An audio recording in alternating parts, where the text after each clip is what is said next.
Hello, everybody. Welcome back to the AB1 GK podcast with myself, Martin Sanders, and our brand owner, Asmir Begovic.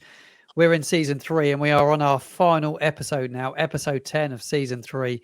It's all come to an end. The summer's coming to an end. The season's about to start. And Asmir, we have a wonderful guest today, don't we? Well, Martin, absolutely. It's a pleasure to be with you again. We've timed this perfectly with the season getting underway this weekend. And of course, to finish off season 3, we had to get an absolute humdinger of a guest. You know, we had to finish on a high. And we're very lucky to be joined by the goalkeeping legend and one of my former goalkeeper coaches in Alan Kelly. Kels, welcome to the show. Delighted to be here, as Martin. An absolute pleasure for me to work with Asmir for 2 years. It is an outstanding professional and a man as well. And delighted to be back, although over Zoom. But I'm sure we'll have a good talk and a good chat about all things goalkeeping. You've spent a lot of hours with this man over the last couple of years, haven't you, Alan? All good, Martin. Yeah, all good. Exactly, all good. I think there's been many a printed word where I've said about Az and about 1, his quality as a goalkeeper, 2, as a person, 3, what he brings to any club, and I think he's going to be fantastic for QPR, and and obviously wish you Az all the very best in this new venture, and put on record what a pleasure and what an honour it was to work with you for those 2 years, and you make long-lasting friendships. Sometimes in sport they don't make many, but I think with Az, we got a connection, and I think going forward now with QPR, everything's on the up for him. Yeah, well, Kels, I can definitely say the feeling's mutual. I think you've nailed it on the head there, really, where you say that not always do you run into people that you get on with so well, and obviously have that mutual respect and friendship for life, really. And I think that's the best thing, and it only really kind of comes out in goalkeeping circles, because we work in these smaller groups, and getting to work with likes of yourself for the last couple of years has been an absolute pleasure. So I'm sure, and I hope that our paths will cross again maybe one day. You never know. Oh, you never know. Listen, yeah. When I've got my next bit of metal in the knee, I could be firing on all cylinders. Could be facing you with a pair of gloves on, Az. Is that asking too much? A pair of AB1s, may I add? Absolutely. Right. No, but I think, Kels, in this podcast, as we've done with many guests, we like to really go back. We like to get into you and how you got into goalkeeping, talk about your career, and just share some amazing goalkeeper stories. So we want to go back to the beginning, and what got you into goalkeeping? Obviously, you had an unbelievable career, and on the field, and of course as a coach. But what got you into those early years into goalkeeping?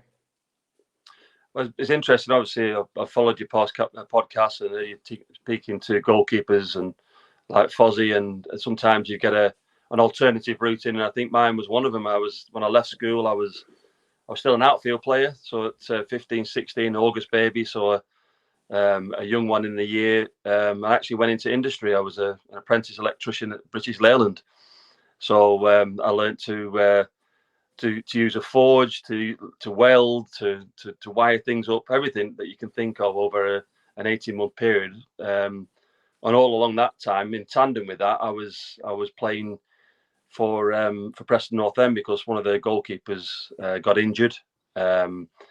Our name in Preston, obviously in goalkeeping circles, is quite well known. So they threw me in the nets and said, right, let's see what he's like. And 15 months after starting my apprenticeship, I signed my first pro contract in professional football with Preston North End. So it was I think one of the stranger ways or pathways of getting into professional goalkeeping in football that you're probably likely to hear. I guess one of your early heroes had to have been your dad, right? I mean, he must have been the one you looked up to in those early years as well.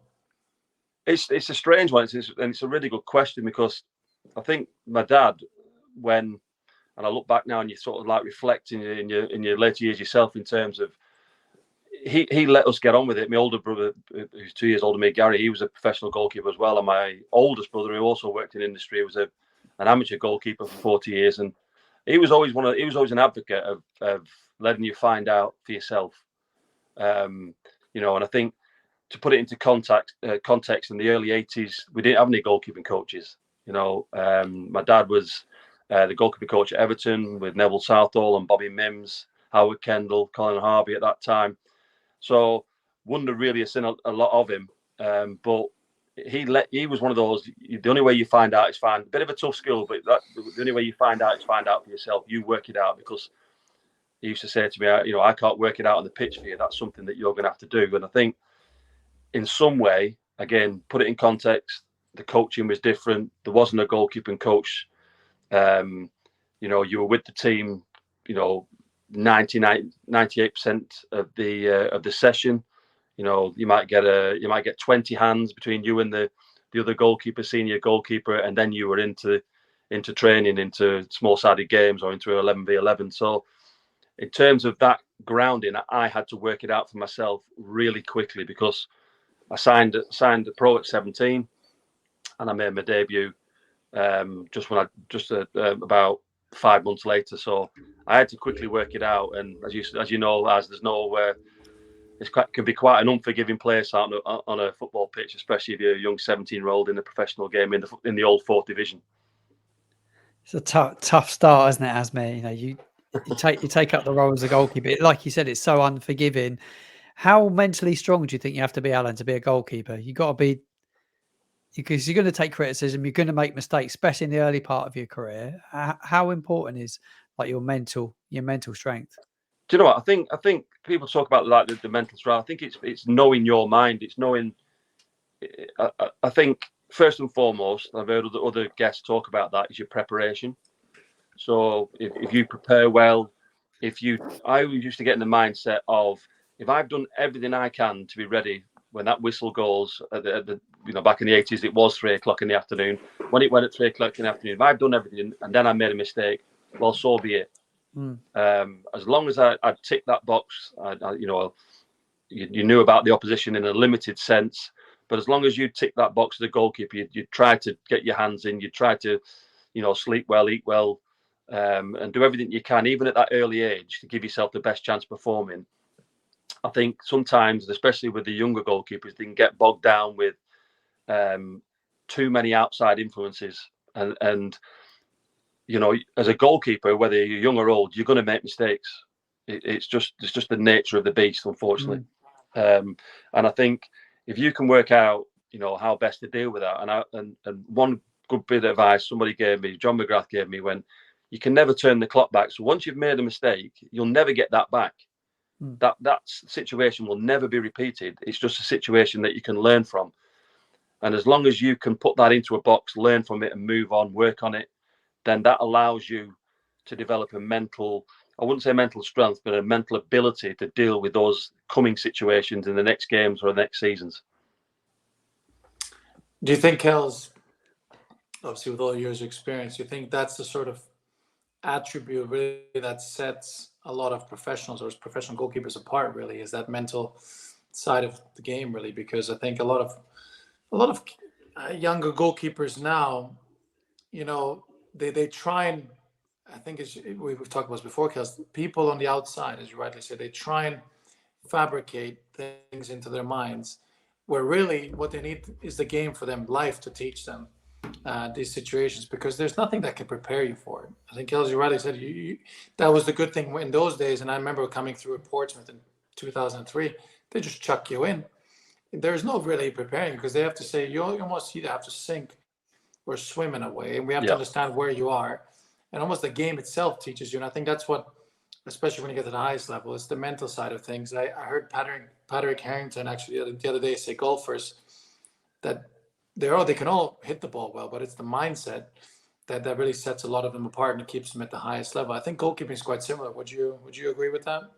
Absolutely. And again, it's understanding that that mistakes will happen, or situations that you might find difficult on the pitch, but also understanding that I almost like let it wash over me. So I sort of let the error or let the mistake wash over me, sink into me, but not define what I was going to do next, because we were sort of I used to look about it, right, okay, I remember playing in a game, it was Oldham away, and I dropped the ball, it came for a cross, and It was an in-swing corner, Rick Holding, and Andy Ritchie was stood on me, and I was battling with him, and I went to catch it above his head. But sometimes an elbow or a little block in the body dislodges the ball. It dropped down onto his foot from about 3 inches out, and he ran off as if he'd scored, like a 40-yard top corner. But I had to say to myself, yeah, that's my error. That's my mistake. I put my hand up straight away and said, my fault. And then my internal voice said to me, right, no more in this game.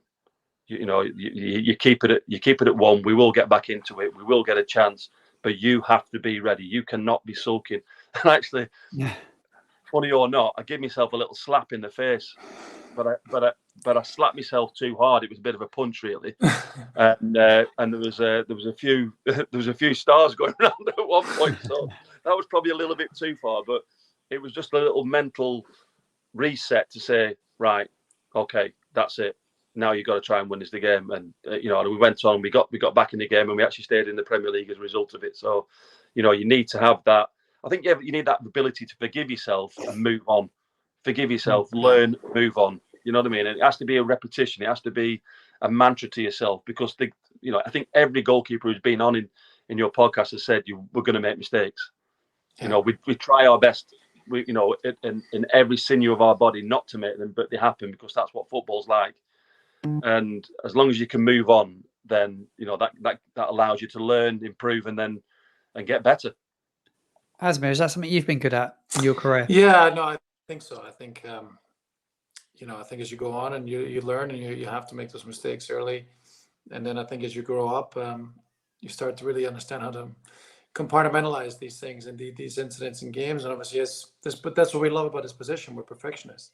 We're literally trained to every single detail to make the least amount of mistakes possible, and if they happen, obviously to move on from them. So, and then as you get a little bit older in life, you have families, you have different things, you have other ways where it can really balance it out for you. And I think that's something that goes on with the years and experience, but it's definitely something that I worked on when I was younger, and that's something the game taught me. And working with the goalkeeper coaches that I have, obviously Colsey in my early years, I mean, that's the sort of person you need, the goalkeeper coach, someone that as well has played there and has been there, who can talk you through it.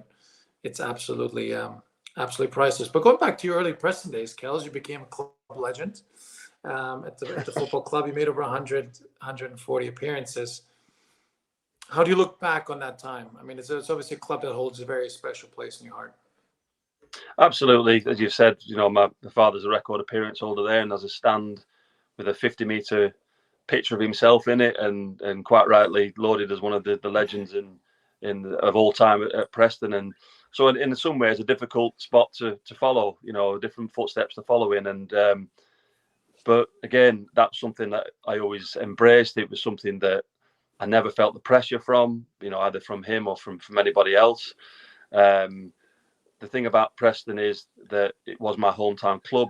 I lived 800 yards away, so I used to walk to the games. I used to walk home from the games. So you can imagine the pelters I got if I made a mistake or two if we lost the games. But I think, that was I made my debut in '86 against Crewe, and that was my start. So, Preston gave me the career I had in the game as a goalkeeper, and in a way, following on as a coach as well. So I'll always be, eternally grateful to them for giving me the chance, in very difficult circumstances where we finished my first season, we finished 91st out of 92 league clubs, and then the very next year went on to win promotion. So to have all the experiences so early on in my career, I think, I always, it is my club. It's my hometown, and I'm rightly proud of it. That's beautiful. That's beautiful. As you rightly said, I'll get to see your dad's painting in the stand this year, so I'm looking forward to going up to Deepdale and seeing that. But you achieved many great things at the football club, as you said, and then you get this opportunity for, I guess at the time was considered a big move, and as well to Sheffield United, who paid some good money as well for you. Did that bring any pressure, expectation on yourself, or did you just take it in your stride? pretty much took it in my stride. As I mean, just got newly married when he went on honeymoon, came back, and after 2 weeks got the phone call to say you're going to Sheffield. I'd never been to Sheffield, so it was going over there. It was the first season of the Premier League, inaugural season of the Premier League. We're playing Manchester United on the opening day of the season. So I've gone from Preston.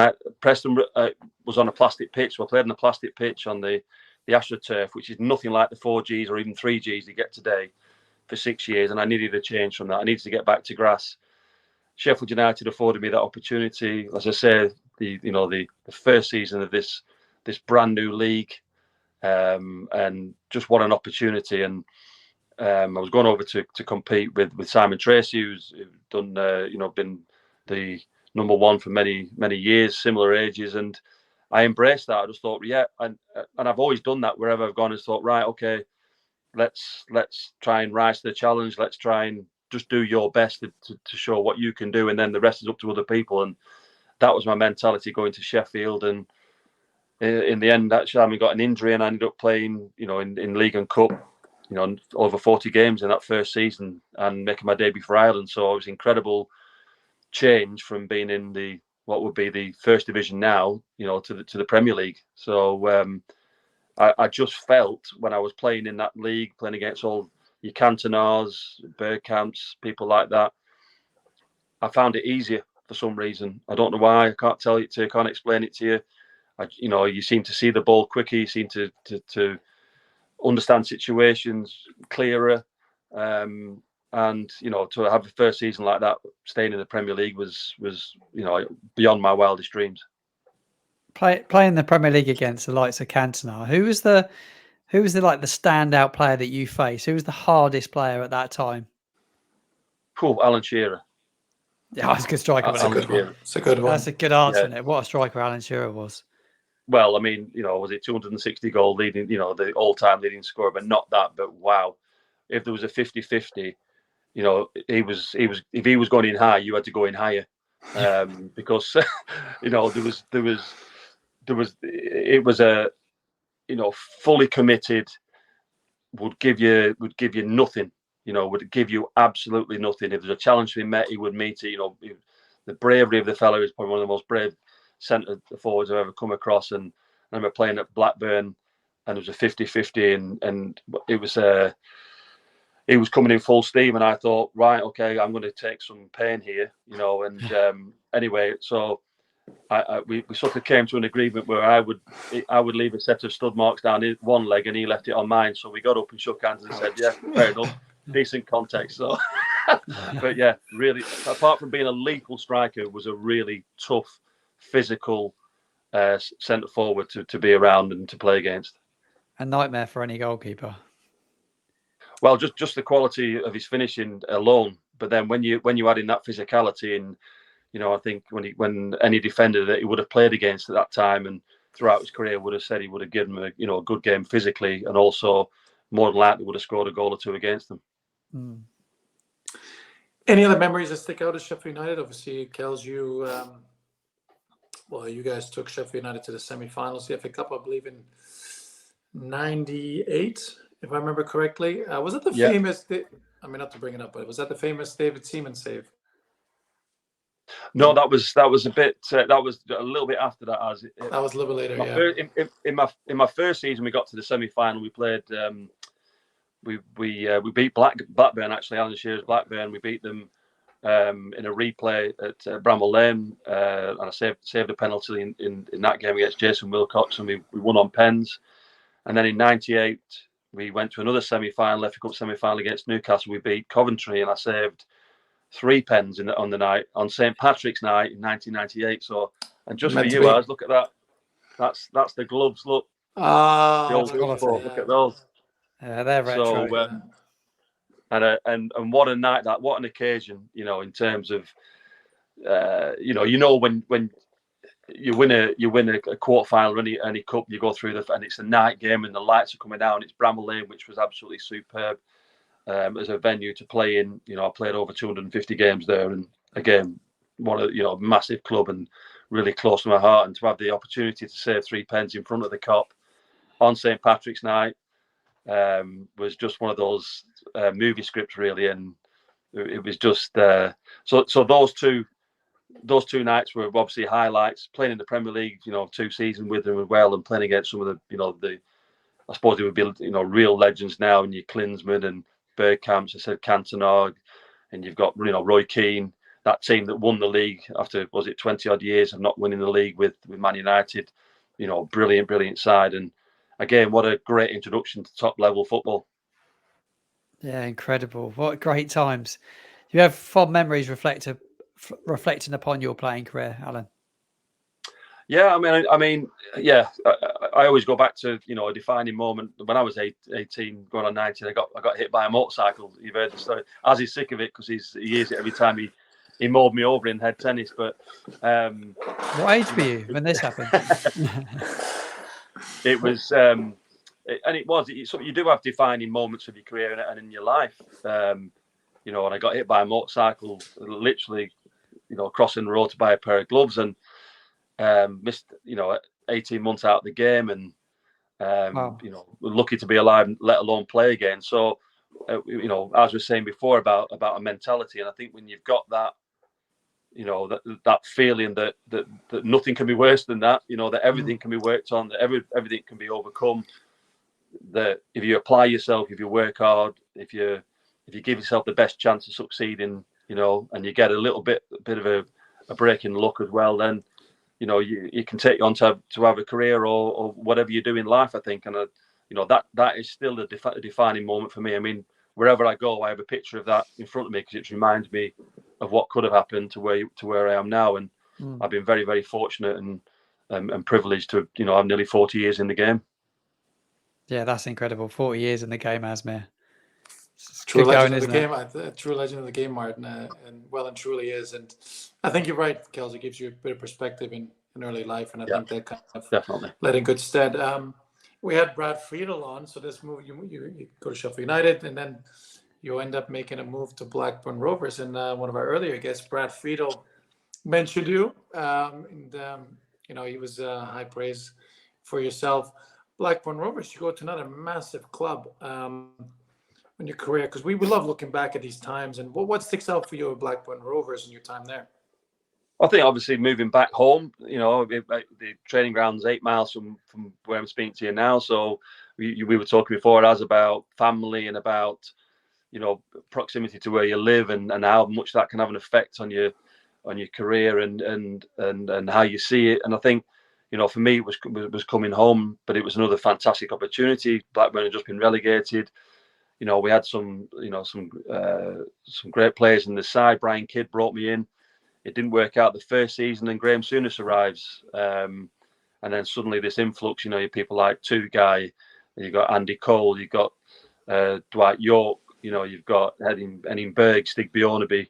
You've got these players that are top level players coming to the club and giving yourself the best chance of getting back to the Premier League, which we did. And then he got into Europe, and then we won the Wernington Cup final as well. So, Brad at the time, I was getting later on in years in my career. Brad came in.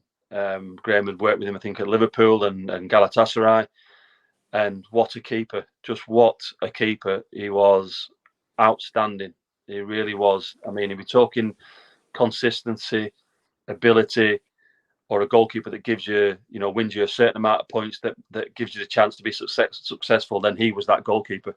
He was absolutely, wonderful for Blackburn Rovers and, instrumental in their success in getting back to the Premier League and also in the Wernington Cup. Although I did play about 8 games myself, so I'm going to give myself a little pat for the Premier League one. But yeah, and I think when you see somebody, people often say about there's only one position and how do you deal with it? How does it affect you?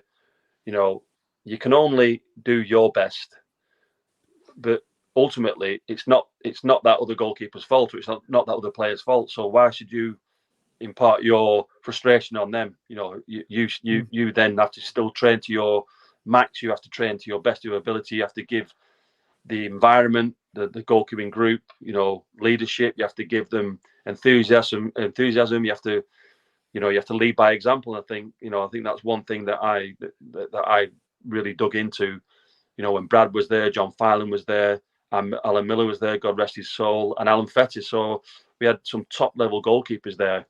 And I think you've alluded to before in your podcast about, the goalkeeping group and how that works. And when you get good goalkeeping groups, when you get good individuals, good people who understand that only one can play, yet still give it their all, it creates a bit of magic.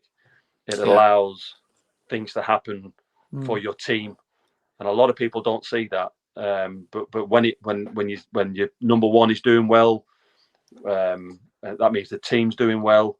You know what I mean? It's a knock-on effect, and I think me and Az have experienced that with Jordan and Lonners, over the last couple of years, and and I definitely had that, but I definitely knew that I had a part to play in that, in terms of helping Brad, one, assimilate into Blackburn, and two, giving the platform to perform. That goalkeeping dynamic, Kills. I mean, we talk about it all the time. It's a sacred sort of special word and feeling in the goalkeeping group, and not many people understand us, and they don't value it as much as we do. But it's a special thing to be a part of. I treasure the memories, especially the last couple of years, or whether I've played or not played. But when you're part of a fantastic goalkeeping group, it's memories you have for the rest of your life, and I couldn't echo that more. So there's definitely a massive value to it. Obviously, one from a professional level, but also one from a human level, because you make friends. Yeah, make friends absolutely. for life. So that's true. Gilles, I mean, you have an absolute glorious club career, but not only that, you also represented Ireland at the international level 34 times. You were part of the 1994 and 2002 World Cups, which is an incredible achievement and honor. How do you look back on your Ireland career? What memories does that bring back? Oh, wow. Well, I first played for the youth back in '85, so I'd come through. This is before Jack Charlton, and then the success that he brought to the country. And obviously my father had played for Ireland as well. My brother had played for the under-18s and under-21s, so, when I made my debut, which is against Wales in February '93, I was playing against Neville Southall on the other end. And obviously I'd sort of come across Neville. I'd used to go and watch him train when my dad was goalkeeping coach at Everton. When they won the league in '85, I was watching how he was in training and all this. And in fact, he gave me a pair of gloves. They had holes all the way in the middle, but still, they were Neville Southall's gloves. It didn't matter. But, still, it's a thought that counts. Yeah, absolutely. But making my debut at Tolka Park, where my dad had played as well, all my family were behind the goal. I think I was that excited. The first kick, I went box to box, and in fact, it was one bounce. Neville caught it, and he clapped and went thanks for the touch, So that was a special memory and connection in terms of that. And then, like you say, to go on, play 34 times. Unfortunately, I'd had a few injuries. They started to kick in now, probably a result of that motorcycle accident. Everything knocked out of kilter. I probably missed out on maybe, I'm going to say, 15 to 20 other games. But to say I've represented Ireland 34 times and been to 2 World Cups and been involved in some great games, great situations, great adventures in World Cups and European Championships is, again, I go back to that action. I think, very lucky, and privileged to have, had access to that and performed on that level. Yeah, it must be an amazing feeling getting called up for your country to go and represent your country. How does it all come about? Do you take a phone call? Does the manager call you, or how does it all come about? Back in the day, it used to be a phone call, and you get a fax. People, the young viewers, what? Fax, yeah. Well, we always used to get our fax. We used to receive our fax on the day we came home from the camp. So, there was a phone call. Get him on there's a plane ready for you at Manchester or Liverpool. Somebody will meet you when you get there. We're not sure who. Just stand there and someone will pick you up. Yeah. I mean, like these days, honestly, you would not believe it. But and then my first occasion, I walked up to the hotel steps. Jack Charlton was there to greet me. He took my bag. He gave it to the security. He went, right, get yourself out for a pint of Guinness with the lads in Dublin. He said, a team that drinks together, stays together. So at the time, we went out on a couple of pints of Guinness and back to training the next day. So. It's never happened in football now, is it? Ever? Never.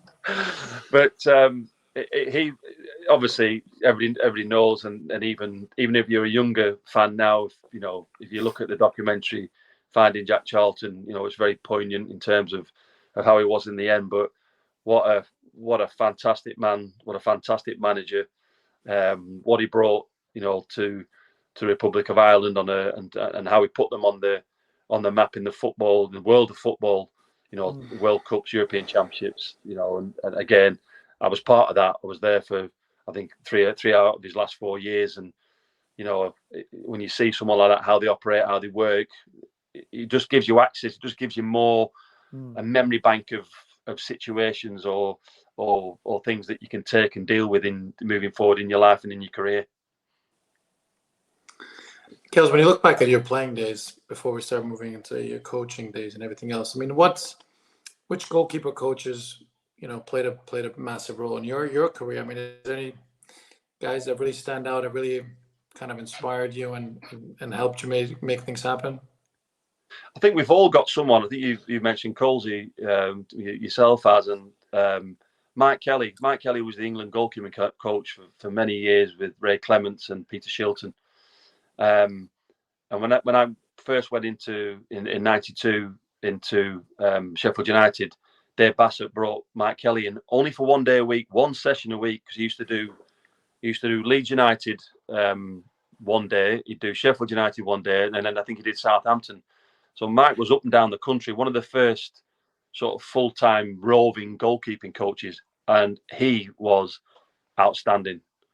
If you imagine the previous 7 years of my pro career, I've not had a goalkeeping coach. And then I go in, I'm playing in the Premier League, and I have this man who's worked with Peter Shilton, who's worked with Ray Clements, and there's a couple of videos, and they're on YouTube. You see how he's coaching, and he was the one, I think, who really honed and really centered what I was as a goalkeeper. What was my, what were my strengths and what were my weaknesses?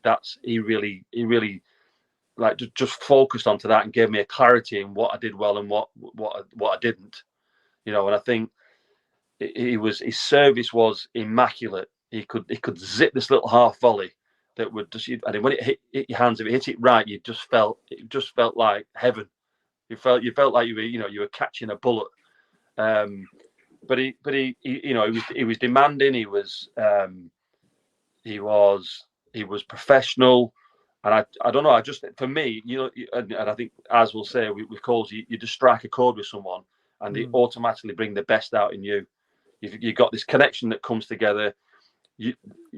I knew that he was trying to get the best out of me, and he was doing everything he could to make me a better goalkeeper. And when you know that as a receiving goalkeeper, then your mind's open, your mentality's open.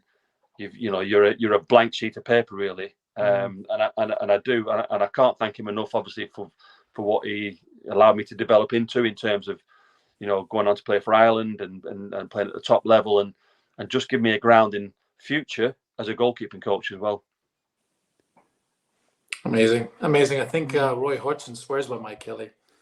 I think, I had some really good years. He was at Switzerland with him in the '94 World Cup. Did he take him to Fulham as well, or no? Yes, so. yeah. To Schwartzy mentioned it. Mike Kelly, so it's some high praise. So there we go. The same people keep coming up in the podcast. Mark Schwartz is another guest of the AB1 GK podcast. Brad Friedel was a guest of the podcast as well. There's names keep popping up that have been on this podcast as well. Absolutely. But Kels, what brought you into coaching? Did you always want to be a goalkeeper coach? Is that something that always appealed to you? Did you start planning while you were still playing? How did that transition come around?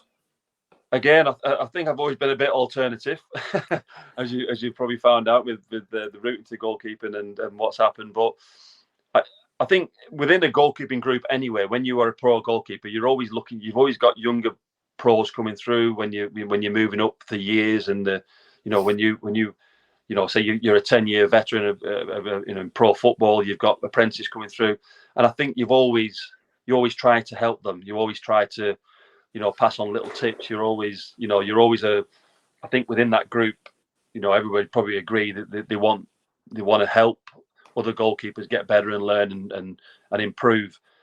And when I was in my last season at Blackburn, I started going up to the academy, and I showed you. I won't show you now, Martin. If the finger I showed you before, where it bends, what have you. But that happened because I was teaching some of the younger goalkeepers how you spin, turn, save, react, and my finger got caught, and that's another story. But that was my.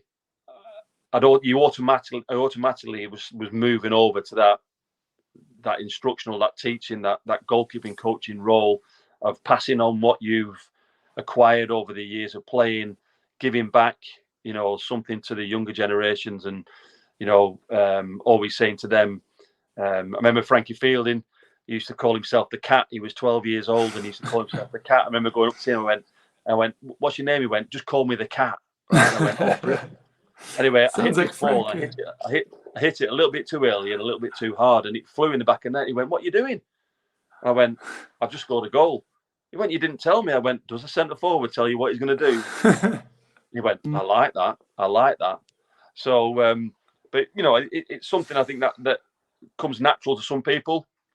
But obviously, on the back of all that, you've got to get your break somewhere. So I started at Blackburn Academy. I did about half a season there, and then I went into Preston's Academy, all at the same time as being the national team goalkeeping coach for the Republic of Ireland.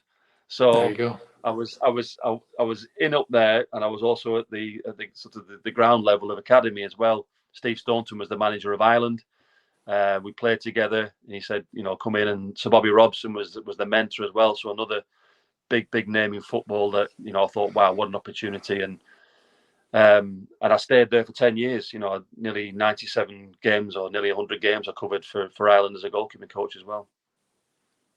That's incredible. With the famous Giovanni Trapattoni as well. I mean, you must have in the life. In the life.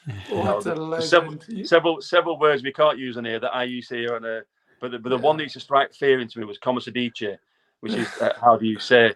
So he turned around, he go, Alan, Come Sedice, and I'm thinking, right, I've got to try and interpret this from that to that. I sort of half understood the language of goalkeeping, the language of football, but Come Sedice. But I mean, again, just to be in a room with Giovanni Trapattoni and Marco Tardelli, scorer of that incredible. famous goal in 1982 World Cup, and you can't help but learn from people like that. You can't help but they have like an aura about them that when they speak, you just sit and listen. And when he used to go, that's when I say, when he used to go in the life, he go in the life, which meant he was going to come out with some story which was out of this world about Boniek or Platini or Brady or whichever one, the Champions League that he would talk about in Italy. And what a privilege to be in his company. And I worked with him for 5.5 years, and as you can imagine, we held the consecutive clean sheet record, so the old Italian magic worked again in Ireland. How good is that? I mean, what a legend, Giovanni Trapattoni.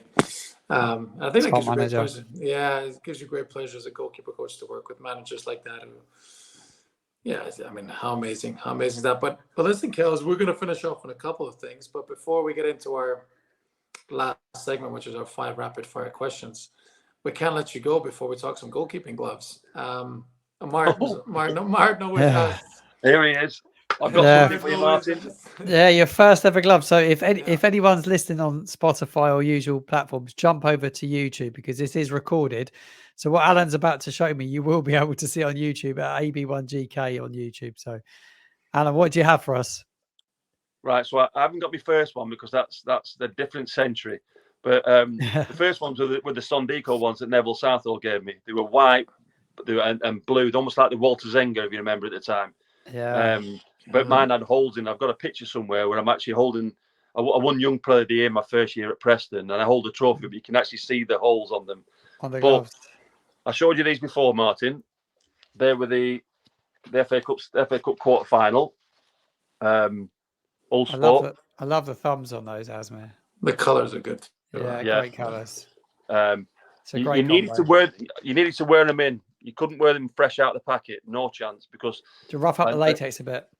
Yeah, it just needed a little bit of grit. You needed maybe a couple of training sessions. If you did happen that you didn't get chance to it, which would be an X across your palm. You didn't want to see the ball 15 minutes because you wanted the latex to come off the ball, because it could be a bar of soap. Here's a pair for you. They're vintage as well. Vintage. So they were specially made for the '94 World Cup. You notice like the small logo. Small logo, no logo down They the weren't finger. allowed any Ulsport, or you weren't allowed your name. But they were like the APG. Flat palm. Yeah, the APG palm was good. I've heard some of the goalkeepers saying about flat palm. I wore everything. Yeah. I even wore APGs that you peeled off the plastic. But, and here's the good thing, as he's going to do something here. Put them in a bucket of water for 24 hours, and you could wear them in the wet. Brilliant. QPR 2-0 92. Remember it well. Fantastic. That was the sort of like the bigger equivalent to what you saw before. Well. Yeah. They were the new design. The thing about these, they're that old, they've started to disintegrate. They do. Yeah. They started to go, but these were. I like these. I did like these a lot. I wore those a lot, and I think as spoke about the roll finger, or was it one of your guests on about the roll finger? I've just about rescued those. We had Paul Robinson come on the podcast, and he used to love a roll finger. Absolutely loved a roll finger. But look how big they are. I mean, I've got huge. I'm like 11, but they're massive. And then obviously I can't go without that one, can I?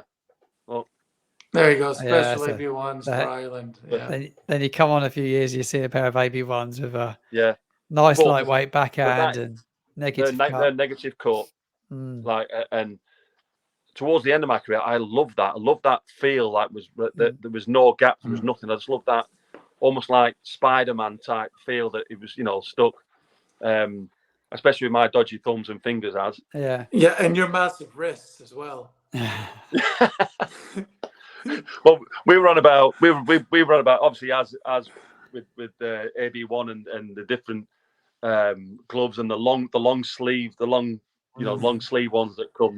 It was. But moving through all those, sometimes you just got to feel for a certain glove now, or you were going to a tournament and you had to change because, in like '94, direction said you had to change. It was. So it was, and actually finding all these and going through them brings back all the memories, and you see photos of when you were wearing them and how many goals you conceded or didn't concede. So, it's all interesting. It's interesting to see professional players now wearing gloves that don't have wrist straps on it. I noticed Jordan Pickford's not gone down that route just yet. I know that Aaron Ramsdale has, but it must be weird wearing a glove with no wrist strap. I just still find it bizarre now, even now. That security around your wrist. I you know what? I don't know. I was like completely open. I would probably have worn them. I would have worn them because I think for me it's this bit here when as it comes just over you and onto your wrist. That feel in your hand, that I always like that feel. Like put a glove on, it almost felt like my hands went like that. When I put those on, my hand automatically felt like in a good. I didn't have to almost do much like catch ready, isn't it? It's like catch ready. Exactly, that's it, Martin. I felt catch ready. You know what I mean? And I think you get a feel out of that glove. If they were too big or there was too much material and you felt like your fingers were moving in it, you know what I mean? I think that creates a bit of uncertainty. So getting a really good fitting glove is absolutely paramount. Yeah. Any pair in particular, Kels, that sticks out as your favorite pair? I'm going to say, obviously that first pair will always stick out because it was my start. It was,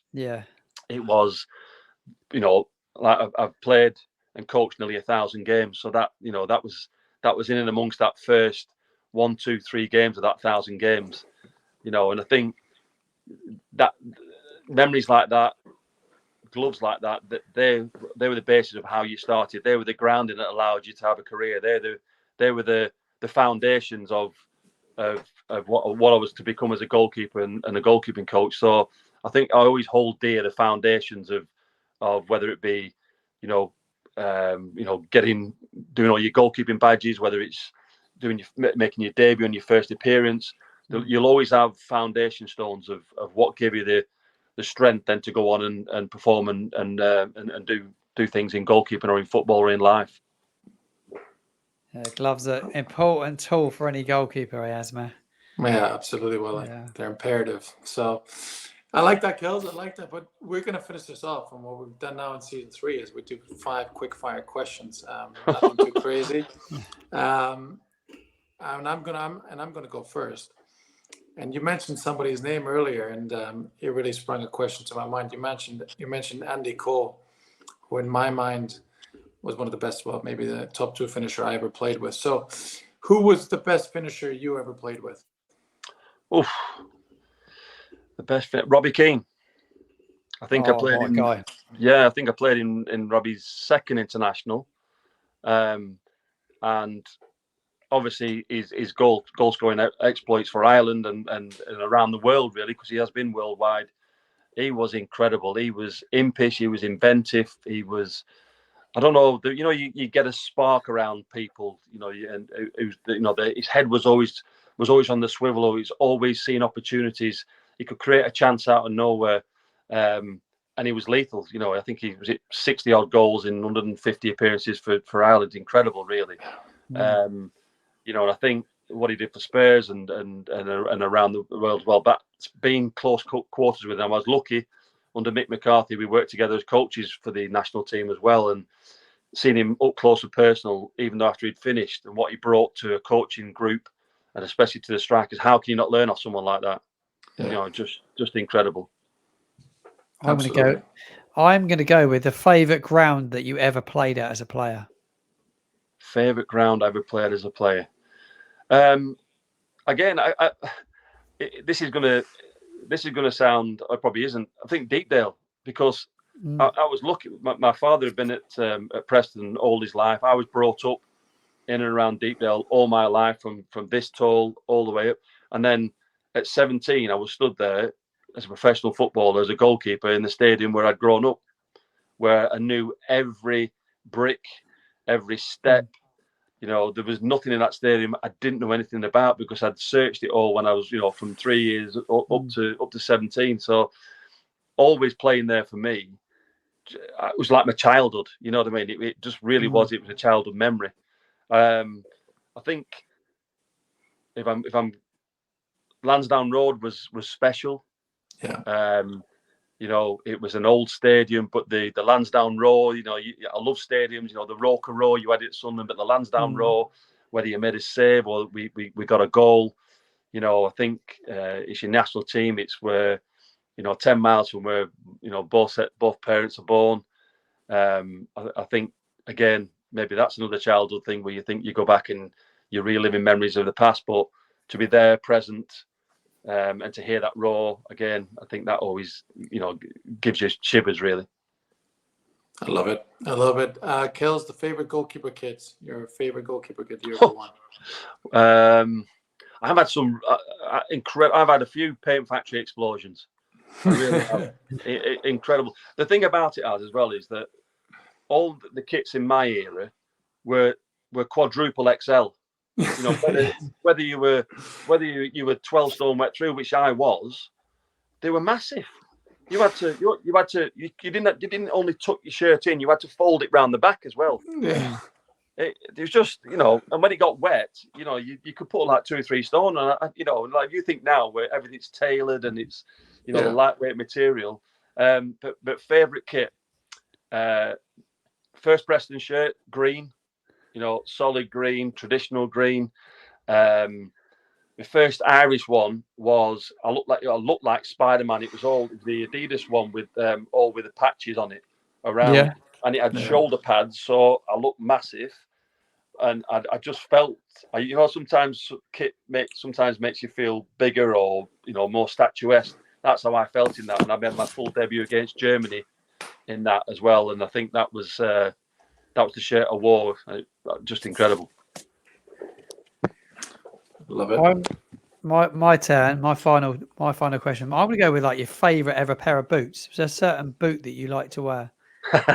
Well, I should know the answer to that.